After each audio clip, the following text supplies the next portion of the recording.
And so, when we go through this self-examination, and here's, um, we don't have to be ashamed of our humanity. We have to remember, one thing I like to tell people is, remember, God created us to be imperfect. So this is nothing new to him, nor is it something he didn't anticipate. But we are here to overcome these things and to purify them. So we want to do that work. A big part of the out-of-body travel experience is doing what comes next, doing what is next every time. And that means we'll be instructed, and then we will follow through or not follow through. And our progress will be determined by our follow through. And so in this, this phase where we're preparing, we're undergoing the beginning steps of purification, this actual process of just beginning to examine your soul against the barometer of the 7 deadly sins actually causes an actual turn, kind of like this, what I'm doing with my hand. And it actually switches on this spiritual inflow. Ironically, it's spoken about, and we'll even talk about it when we talk about some of the ancient sacred texts, the mystical practices from throughout time, is that this is something that's been noted in every religion around the world throughout history, that it is through this actual purification process that the mystic eye is enlivened. So out-of-body travel is not as much technique as it is in understanding there are these turning points that we make or we don't make. And it is this beginning to examine that actually is one of the big switch-ons, just like that. And it opens up the inflow from heaven. And so we want to understand these steps as what they are, because these are the things that alter the course. And so we can again look at these, and you can do this in more detail on your own time as well, where you examine your own life according to pride, envy, anger, sloth, avarice, gluttony, and lust. And just as we're going over it, I could literally just do massive lists of how I am struggling in every single one of those. Oh, ditto. You know what helped me too with that list is I looked up synonyms for each word. Okay. And there would be 30, 40 different terms that were a synonym. And then there would usually be like 2 or 3 that I would, because like avarice is not a word that I use typically. Right. So when I look up avarice and I'm like, oh, this one's, and then I look up the definition of that. And then it just gave me more of an insight into what that term really meant and a deeper. Well, and avarice, that's a good point about that. Avarice is, an inordinate attachment to bad things happening to other people, or not having goodwill, or being angry, or inordinately incensed against other souls for whatever reason, for legitimate things that they may have done, for illegitimate things that we just have that is embedded within us due to avarice. And so that's a really good way to do it. I'm glad you brought that up. I mean, that is a really good way to do it. And when you look for the 7 deadly sins, and what you'll find when you start reading mystical theology texts is they do break these down into, because there are an infinite number of variables under each of these and beyond, so these are just the beginning point, And really these are just an energy. Yes. And so if we're having one of these energies that's not in goodwill of one of our fellow men or women, or, and judgment. It's just something that we're holding on to. It's, if you're going to put an energy to something like judgment, it's not a positive, it's not a loving thing. And love is the only thing that's going to get through at the end of the day. Right. So Exactly. I try to look at it as an energy. Yes. And, ironically, avarice is kind of like the opposite of love. It almost delights in the suffering of others. It's an inordinate,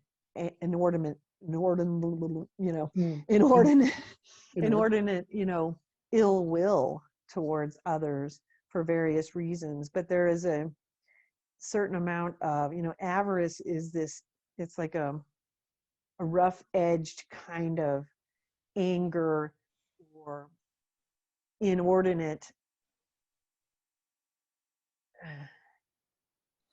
enjoyment of things that are not goods for others or for ourselves. So then we could look behind why did we do that? And that could be jealousy, could be a reason. Exactly. Look at that. And there you go under envy, because jealousy goes under there. And then there are so many different breaking down points when you do the process of, studying the mystical theology that very, very much helps in this purification practice. But I do think one of the most helpful things, and I see this with my spiritual counseling people as well, is recognizing that we're all doing this, and even though I've gone through years of training and mystical and out-of-body experiences, I can still go through this list and say, yep, yep, yep, yep, yep, yep, and yep. Gosh, golly darn it. And so we have to remember, we're all there. It is part of our human condition, our human nature. And so when we remove that, and this is ironically, the Buddhists are really good with this because they have a tendency to focus on removing fetters, removing hindrances. Sometimes in Christianity, it can be because of the word sins. It can become an obstacle because people go into the guilt or the shame. Whereas through the Buddhist practice, it's more intellectual. It's like, okay, well, I don't want to engage in pride because it's a hindrance to my higher goal. And so we are able to detach from having a judgment of that vice within ourselves and recognize it. And by recognizing it, we create that opportunity for the rooting out, which will occur both mystically in out-of-body travel and also through our own work here on the ground. So it's going to be multi-consciousness, subconscious, conscious mind, physical world, spiritual world activity. And especially the shame aspect of that. Because if we do something that we're challenged with and we're attempting to discontinue that by asking God for help and such, if we're shame-based and just feeling like, oh, I am just such a bad person. Because everyone does this too. I'm so glad you're talking about this because everybody does this without exception. They do that. We all do it. That's why the Buddhist philosophy is such an important one. Where is it a superior act or an inferior act? Right. So we can kind of look at it a little more mentally and philosophically instead of emoting and having it stuck in our emotions without clearly looking at it and being able to separate ourselves from it. If it's who we are, it's difficult to separate ourselves from it. But if it's a part of the way we're behaving and what doesn't serve us and it's an inferior act, then we can take it apart and go, oh, look, I'm doing this. So I don't want to do this. Like, how do we go about that? Oh, I can pray, I can read, I can meditate, I can, etc. Well, and there's a great correlation too in what St. Paul said to that, where he said, I do the things I don't want and I don't do the things I should. And he's speaking about his constant struggle with his own sinful nature. And, so this reminds us, as it does when we read any of the writings of the saints, the mystics, that all of us struggle with that that tendency within ourselves to do the things we don't want to do, and then trying to alter that to the things that we see as taking us forward closer to what we are actually seeking. And that's, I think, important and relevant. And so then what you do is you examine the action of the 7 virtues in your life against those, because what you do in mystical theology and in this examination of conscience is you balance out your vices with virtues. That's how we start to overcome them and alter the way we react to things in our environment. And so we have chastity, temperance, charity, diligence, patience, kindness, and humility. And so, take a breath in there, and I'm going to say those virtues again. And then I'm going to just throw a few virtues together with vices, because I want you to kind of correlate those in your own mind, your subconscious, your conscious mind. Chastity, temperance, charity, diligence, patience, kindness, humility. Some of the ways that you would counter these things. So if you're struggling with pride, which we all do, because that's the one that goes before all the others, you want to add humility to help you to start countering that. If you're struggling with envy, you're going to want to balance that with temperance, with kindness, even with charity. Anger, you're going to want to use temperance, diligence. Lust, you're going to want to have chastity. Some of the sub things would be prudence. Obviously, temperance as well applies as well. With sloth, you would want to add diligence. So you see how you can start moving through these and breathing in and breathing out.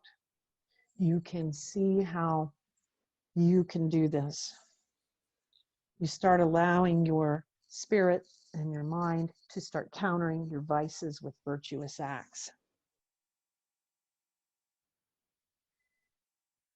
And then, as Brian was saying, which is really important, is you're renouncing the inferior acts and embracing the superior acts. And how do you determine that? You determine what are the acts that are leading you towards more life, towards more love, towards God, versus the acts that lead you away from those things. And so those things that lead you away from that are inferior acts, and the things that lead you towards are superior acts. And in this practice, then, you begin to contemplate remorse and true contrition. And you will go through things where you will be experiencing what I call atonements, and things where you're going to, it's like the preparation that we have in this life. When we start with out-of-body travel, we are entering into some of the things that near-death experiencers experience at the point of death. And these things happen with all of us when we cross over. But we are accelerating that journey by pursuing out-of-body travel. And what we are going to then experience are these little miniature forays into our own life review. So these events in our lives that will come to us, sometimes through out-of-body travel, sometimes it will just be infused into us through the Holy Spirit. And we will have this deeper understanding of it. And by generating that remorse and true contrition and recognizing within ourselves, how did we cause harm? How did we hurt another human being or another soul or any kind of life? And we develop that sorrow and compassion for those beings and the desire to not repeat that, to alter it so that we don't do it again. Because many of these things that will be brought up to us are things that we had no idea at the time we were causing harm. This is also something that we all experience where, wow, how did I not realize at the time that that was harmful? That's something we will all experience in the purification process. And you know, every time you have a moment like that, even though you're going to be tempted to go into the, gosh, I can't believe I did that, I want you to go into the, wow, this is really generating fruit. Because that's the kind of fruit of the spirit that we want to see, and that is going to actually bring us closer to out-of-body travel, but also then to the entire evolutionary journey that out-of-body travel brings to us. I wanted to mention real quick, if it's okay. We spoke about Daniel Brinkley's speaking about having a life review with a near-death experience, and you've experienced this too, where when we're going through the life review experience, it's not our life review as much as it's seeing it through the eyes of everybody else that we've known and spoken to and perhaps injured or hurt or we're not loving towards. We see it all, but it's all the life review is from their point of view.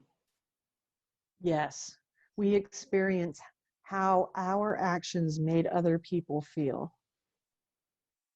And there is something really powerful in that, because many of us, most of us, are unaware of a lot of times where our actions have been harmful or hurtful to others.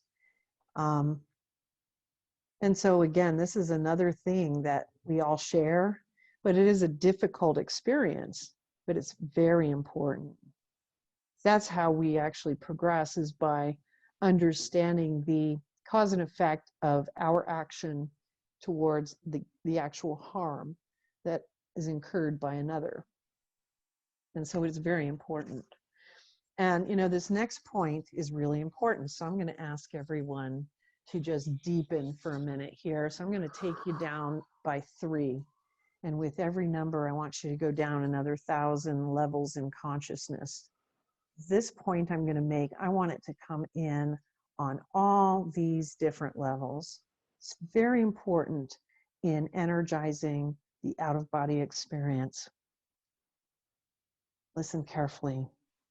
Energy follows course. Energy follows course. So energy will follow your actions.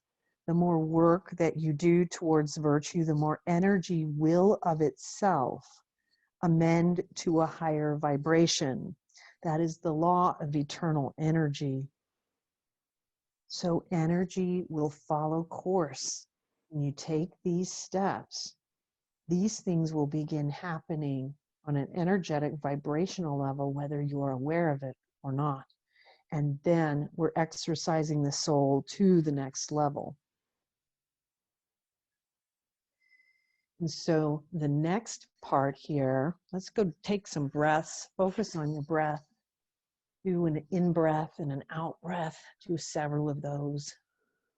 We're going to go now into the meditation, the contemplation, and the practice.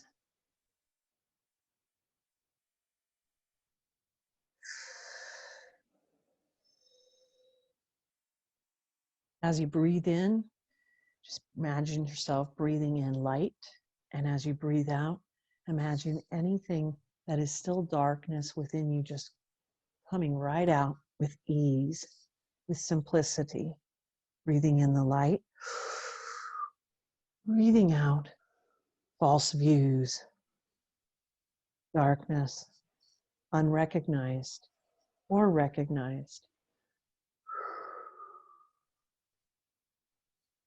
Another reminder here, prayer is talking to God. Now we're going to talk about meditation, which is listening to God.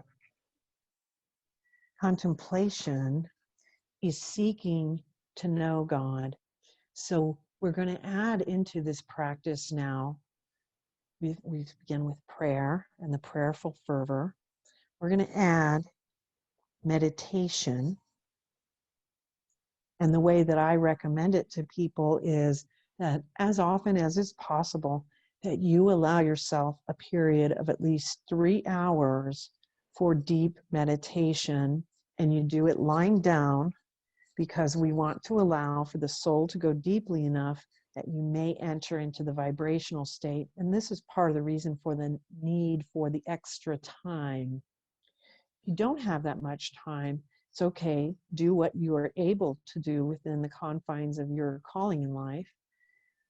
But whenever you are able, I want you to put aside 3 hours for this meditation, because this meditation, again, is listening to God. And so we're also adding contemplation, which is seeking to know God. And how do we seek to know God? Many ways. One is we seek to know Him energetically, which is how we will experience this through out-of-body travel and vibration. We also seek to know Him by getting to know His friends. And we can do that through the ancient sacred texts, reading the writings left behind by the great masters who have come before us and have already transcended this realm and done what we are seeking to do, because they leave behind keys that are important for us to follow into that understanding. And so practice then is seeking to be in the presence of God. And so when you enter into your meditations and your prayers, I want you to make a conscious effort, and do so now, just to place yourself in the presence of God. Some people will do that with a simple prayer, a short prayer. You can do a simple thing like the Jesus prayer, Lord Jesus Christ, Son of God, have mercy on me, a sinner, and then sift right there. You're in the presence of God. You can use whatever prayers are familiar to you through your tradition. You may want to even just simply do a simple conversational thing of asking the grace of God to be present with you right now as we are speaking. But we want to engage in that actual practice of seeking to be in that presence with all of our practices. And then we want to seek out that which is quiet, serene, and peaceful. And you're going to have to find ways to add more of this into your life and remove as much as you can of the noisiness. Now, this will be different for everyone, and it will be based on your individual life vocation, what you are called to do, the work you do from day to day. But you will find ways where you can add more of the quiet, the serenity, and the peaceful vibration, because this is where the Holy Spirit can move. And again, meditate for as much as 3 hours at a time. And that is to allow the deeper consciousness that will be required to actually enter into the vibrational state. And it is the vibrational state which is going to be so key to everything out of body travel. It's not only the state that occurs before a soul separates the spirit from the body, it is also the place where you will begin to experience vibrational raisings. And it will be through this vibration that all of the knowledge will come to you throughout all of your journeying. So this vibrational state, this seeking to go into this deep consciousness that allows for the vibrational state to emerge is important. And again, we go back to diligence, because We don't expect this to happen on the first try or the fifth or the 10th. Just like all the monks of old in every tradition, you practice for the sake of practice. And you know that it will take discipline and time. So we, again, cultivate that patience. And again, lying down so you will not fall down if you do go out of body. You want to be prepared to go out of body. Continue carrying on a dialogue with God as if He is your friend, because He is. Pray without ceasing. You can add this to your daily life. You know, in the Orthodox tradition, it's the Jesus prayer. Lord Jesus Christ, Son of God, have mercy on me, a sinner. And they utilize this, that you can actually pray this in your mind and in your heart throughout the day, even as you're working or doing other things. And that keeps you in that praying without ceasing, following St. Paul's admonition to pray without ceasing. So you want to do that in whatever way. Some people who are Buddhist might do the Om Mani Padme Hum. And there's also, you know, Hindu chants, the Gayatri mantras. The Islamic faith has their own specific prayers and ejaculations that you do for that, as well as Judaism. I've been reading from the Siddur, which is, you know, a beautiful Jewish prayer book. And there are many prayers that you can use in your individual traditions. Always. Oh, I want to say one thing about the vibrational state, Yes. and to get your take on it. But about 20 years or so, I started working with the vibrational state on a daily basis, where I would just move the energy up and down my body and just kind of try to, you know, just be with that energy as it intensifies and just take note of it throughout the day. So maybe I'd do it 20 times during the day, and I'd mark down if I did it for 1 minute or for 5 minutes, and I'd do 5 at the max, but 1 was the minimum. And then I would say how much intensity it was when I did that. So maybe I had a 7 out of 10 with intensity, but I did feel that it was easier for me to get into a vibrational state at night just by practicing that throughout the day, whether I was washing dishes, never during driving, but even like going to the bathroom and I'm washing my hands, and I would just do the vibrational state. So I don't know what your feelings are about, because it does seem more like a technique, but I think that's a great practice. okay. That's a great practice. You know, and people can do it in their own unique ways, where you choose to become present with the spirit around you throughout your day. I know that when I was first beginning, I was directed by Emmanuel, who was one of my guide spiritual teachers, to, even like when I would just be in the grocery store, to touch into the oneness of all the beings present. And Awesome. one of the things you can do, which is what he did for me, ask for the grace for these vibrations, for these things that you can touch into, because they will help you to amplify it. You know, there's a great story from Saint Catherine of Labouré, the mystic of the miraculous medal, where the Blessed Mother appeared to her and gave her the miraculous medal, but also during that experience, she had seen that on the Blessed Mother's hands, there were rings on every finger, including the thumbs, but there were lights and rays coming out of just a few. And she asked the Blessed Mother,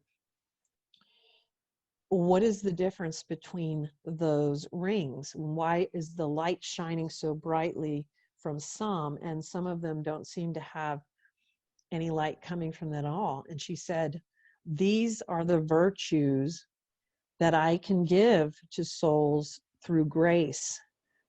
The ones that are lit up are the ones that people remember to pray for. And the ones that are darkened are the ones that people often forget to ask to receive. And so often I will even just ask in prayer that I receive all the graces that the Blessed Mother has on her hands to give us.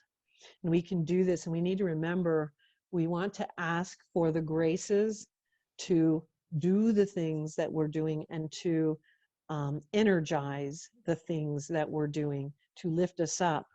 And in that purification process as well, we absolutely can be assisted hugely by allowing ourselves to receive grace to overcome, vices, hindrances, and to learn to cultivate virtues.